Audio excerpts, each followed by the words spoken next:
सुप्रभात प्यारे बच्चों, कैसे हैं आप सब।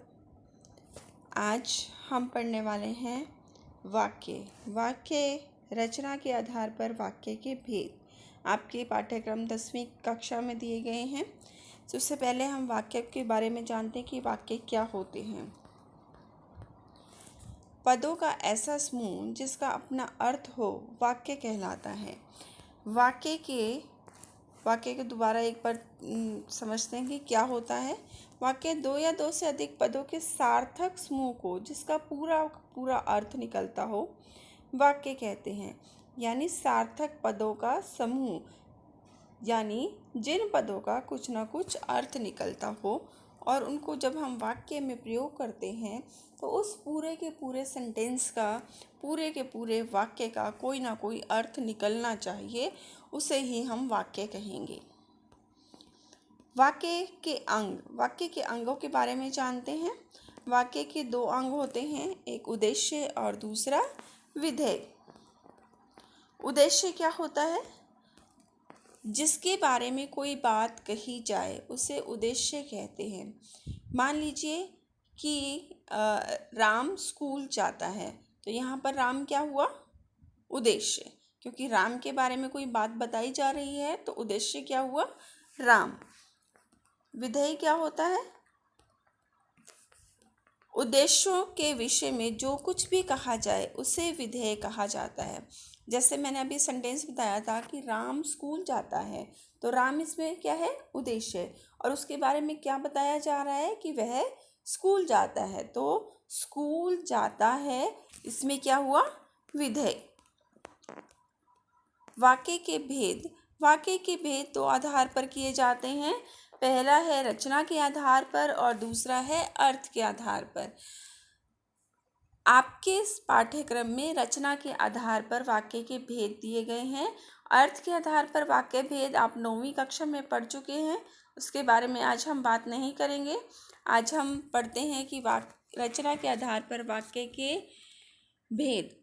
रचना के आधार पर वाक्य 3 प्रकार के होते हैं: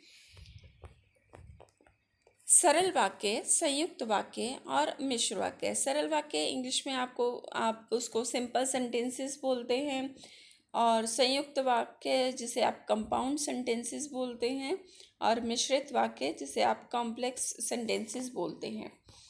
सरल वाक्य क्या होते हैं इसके बारे में जानते हैं। मीना नाच रही है, माँ ने खाना बनाया, हलवाई ने मिठाई बनाई।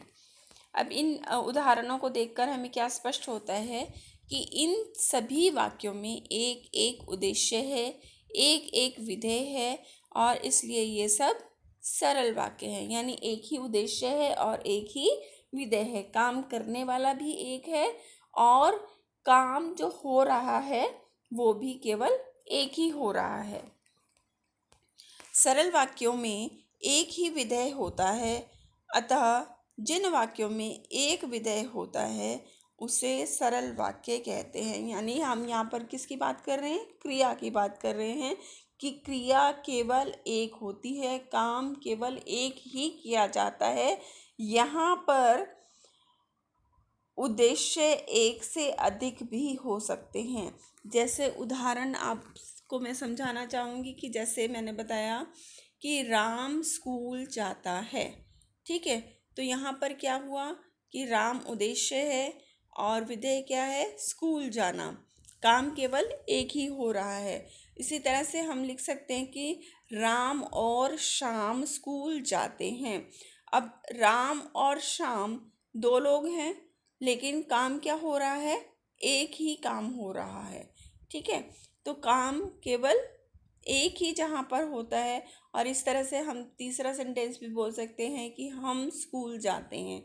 हम क्या हैं? बहुत सारे लोग हैं, लेकिन काम केवल एक ही हो रहा है। जिन वाक्यों में केवल विधेय एक होता है या एक ही काम किया जाता है उसे ही हम सरल वाक्य कहते हैं।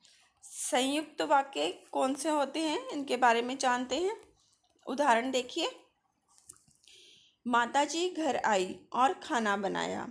मामा जी जयपुर गए पर रात को ही लौट आए। तो यहाँ पर दोनों सेंटेंसेस में आप देखेंगे कि माता जी घर आई एक सेंटेंस है और खाना बनाया दूसरा सेंटेंस है। उन दोनों को हमने जोड़ा है किससे?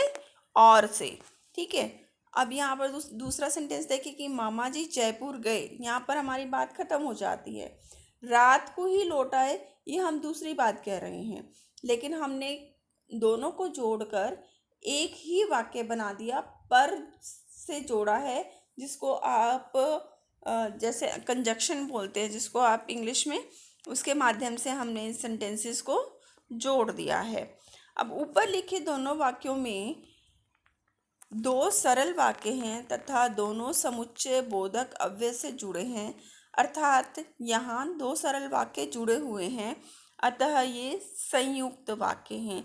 जब दो सरल वाक्यों को जोड़ दिया जाता है तो ही सरल वाक्य संयुक्त वाक्य बन जाते हैं।